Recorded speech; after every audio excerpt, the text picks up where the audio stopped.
Yo, what's up everybody? Austin here, aka Mr. Billionaire, and today we are doing a tier list. We'll be ranking the best and the worst ways to make bells in Animal Crossing New Horizons, and I'm really excited to do this video because I love making bells in Animal Crossing. I've made millions of bells, so many bells, and it's so fun to make bells. There are so many different ways to make bells in Animal Crossing. But there are like ways that just aren't really worth your time if you're trying to make bells. And some ways are good if you're a beginner, but once you've established a good amount of bells, you're definitely going to want to focus on the billionaire tier ways of making bells. All right, so there's going to be a little bit of value for everybody. If you're a hardcore Animal Crossing player who wants to make more bells, there'll be some value for you. And if you're a complete beginner and you don't have no idea how to make bells and you're broke, I'll show you exactly where to start. So let's go ahead and get right into the video. And the first bell making method that we're going to talk about is non-native fruit. Is non-native fruit a good way to make bells in Animal Crossing? Heck yeah, it is. If you have your own little non-native fruit orchard, you can make a lot of bells, alright? It's not quite billionaire status, it's not quite the billionaire tier, but it is definitely a good way to make bells. Alright, now if you only have your one fruit on your island when you start out, you're definitely going to want to get more fruit on your island. Each non-native fruit Tom Nook buys from you from like 500 bells, which is a lot more bells than your regular native fruit. That's 100 bells. All right, and the best ways to get non-native fruit is traveling to another player's island who has a different fruit than you have, because you can basically snatch some of their fruits and you can start planting some trees on your island, and it's definitely a great way to make bells. So yeah, we're gonna go ahead and rank that as good tier. Now the next bell making method that we're going to talk about is catching bugs. Is catching bugs a good way to make bells in Animal Crossing? Personally, here's my opinion. It's not bad. It's definitely not a long-term way. Now I'm not saying that you should neglect catching bugs totally, because you're going to want to complete your museum, obviously, because that's such an awesome achievement. It's a great feeling whenever you have your museum completed. Before I started over on my island, I had my museum completed and it felt so good. Once you catch all the bugs and you complete your Critterpedia, you get the golden bug catching net. So yeah, there's a lot of cool things, so definitely you want to catch bugs, but if you're trying to make bells, it's definitely not a long-term way to make bells. So the next method that we're going to talk about is fossils. Is selling fossils a good way to make bells in Animal Crossing? Personally, it's kind of very similar to catching bugs, alright? It's not really long-term. Catching rare bugs doesn't really happen too often, and you're more likely to get a fossil that's worth a lot more bells than you are to catch a bug that's worth a lot of bells. But they're very similar nonetheless. You're going to want to complete your museum, so I'm definitely going to rank that along with the bugs. Not bad if you're poor, but definitely not long-term. Now the next way to make bells, and I'm really excited about this one, is blue roses. Alright, now if you have no idea you can make bells with blue roses, or if you don't even know what blue roses are, then I highly recommend checking out my blue rose guide. It's a very in-depth step-by-step tutorial, and it'll teach you how to create a huge blue rose farm that will make you a lot of bells. Alright, so with my blue rose farm that I have on my island, basically like I can make like close to 800,000 bells every other day just by harvesting my blue roses. Alright, now there's one special thing you need if you're going to do this. There is a certain DIY called the Blue Rose Reef. And once you have that DIY, you'll be able to craft this item, and it makes you a ton of bells, but you need blue roses for it. Now the only bad thing about blue roses is that they can be very hard and challenging to get, okay? Chances of getting blue roses are very, very slim, but once you do get blue roses, they start duplicating, and after that it's like smooth sailing. I would recommend either, if you want to do it, the hard way, you can try to breed them. That takes a lot of time and a lot of patience. The easier way would be to find a friend or someone who already has it and just kind of let them give it to you and then just let them duplicate. And after that, it's pretty much smooth sailing.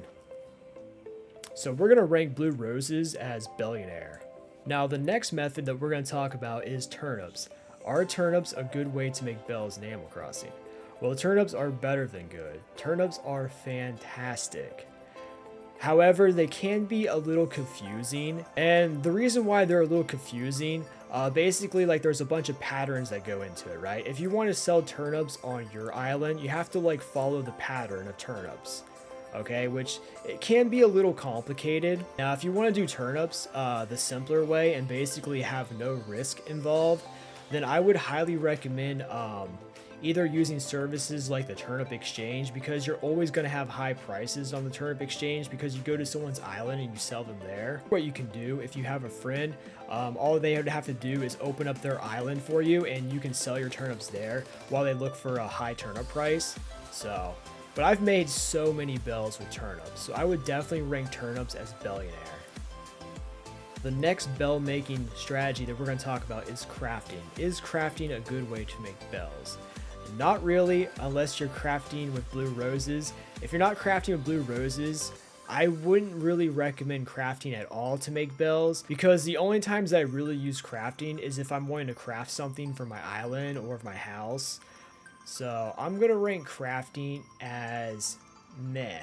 Alright, so the next method that we're going to talk about is the money rock. Is the money rock a good way to make bells?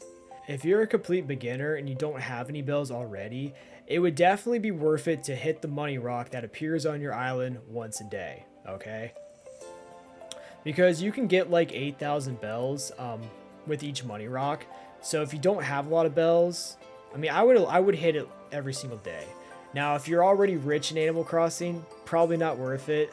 So I would rank the money rock as not bad if you're poor, but definitely not long term. Because if you're rich, it's kind of pointless to hit it. The next method that we're going to talk about is the money tree. Is the money tree a good way to make bells? Personally, I think so, especially if you're poor and you don't have a lot of bells. Because, you know, if you just have like 10,000 bells, right? You can bury 10,000 bells into that little shiny little thing you see in the ground, and a couple days later it'll be like 30k. So if you're broke, that's actually not bad money, you know? Definitely not long term, so I would rank that as not bad if you're poor, but definitely not long term. Alright, so now we're going to talk about seashells. Is seashells a good method to make bells? Personally, not really, unless you're desperate, alright? Now, it can be an okay way to get started. If, let's say, you restart your island, right? And you don't even have a fishing pole yet or a bug catching net, then yeah, it'd probably be worth it to like sell some seashells just so you can get a little bit of money. But unless you're doing that, probably not worth it. So I'm going to rank seashells as meh. The next way to make bells is selling the hot DIY item. In case you didn't know, every single day, the Nook's Cranny will buy a special item that you can craft for double the price of bells than what you normally would get. Alright, now I never do this. I don't even look at the I don't even check that anymore. So even when I was first starting, I never checked that. So I'm probably gonna rank that as no, just no. Don't even do it. Alright, so the next method we're gonna talk about is pumpkins. Are pumpkins a good way? You already know. Heck yeah, they are. Pumpkins are an awesome way to make bells because you don't need a whole lot of bells to get started. I actually did a video on pumpkins, and my video was like turned like 16,000 bells into like over 100,000 bells, and I did that with pumpkins. It was very simple and very easy. If you haven't seen that video, I highly recommend watching that video because it's probably one of the best ways to make money if you're broke. And even, you know, it's something that I would still do long term, you know? So I would definitely rank pumpkins. It's not quite billionaire status, but it's definitely good. It's a good way to make bells. Alright, so the next thing that we're going to talk about is selling sea creatures. Are sea creatures a good way to make bells? Personally, I never catch sea creatures, but I know some people that do sell sea creatures, and I think it's a lot of fun. So it's probably going to be in the same category as catching bugs and, you know, digging up fossils. So I wouldn't suggest that'd be a long-term thing to make bells. maybe do it if you're collecting all the sea creatures for the museum. So I'm going to go ahead and rank that as not bad if you're poor. Now, the next thing that we're going to talk about is nokizon. Is nokizon a good way to make bells? I really do think so. If you have Nintendo Online, it's definitely worth using nokizon.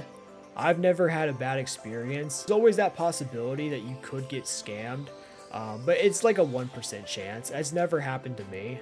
And the nice thing about nokizon is that people are willing to pay like 10 times the price for an item. So you'll get so many more bells, or you can even get Nook Mile tickets too, if you were to sell them on nokizon. I haven't used nokizon enough to become a billionaire just from nokizon, but I know there's plenty of people that have, so I'm definitely going to rank nokizon as billionaire tier.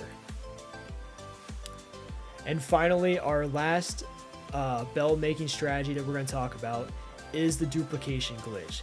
Is duplicating items a good way to make bells? Heck yeah, it is, alright? Now, there's one item in particular, the Royal Crown, right? If you want to, like, make a ton of bells in Animal Crossing, make multi-millions, you're going to want to get a Royal Crown, alright? Now, once you have a Royal Crown, you're going to want to dupe that Royal Crown over and over again until you have a full inventory's worth. And then once you have a full inventory's worth, you're basically going to make millions, like, really easy, alright? Now, the duplication glitch is a little hard to do, okay? It does take a little practice to get the timing just right. I also have a video on the duplication glitch. So if you're interested in duplicating items, I definitely recommend checking out that video. Alright, so now we have our tier list complete. Let's go ahead and take a look at it. So we have our billionaire tier, which is the tier that I highly recommend doing if you're already really rich in Animal Crossing. You just want to become more rich, right? So that would be blue roses, turnips, using nokizon, and duplicating items. Next we have the good tier, which is a really good way to make bells even if you're already rich or if you're a beginner. That is pumpkins and non-native fruit trees. And next we have the not bad if you're poor. I wouldn't do this as long term to make bells, and that is basically catching bugs, digging fossils, the money rock, the money tree sea creatures. Now I forgot to add fishing to this list, but I would have added fishing to this category right here. Not bad if you're poor, but not long term. And now we have the meh category, and that is basically crafting and selling seashells, alright? Not really that good of a way to make bells, really, you know, unless you're, you know, kind of desperate. And now we have the hot DIY item, and personally, I never do this, I never check it, so I just went ahead and put no. Just don't do it. But yeah, that's pretty much it. Peace.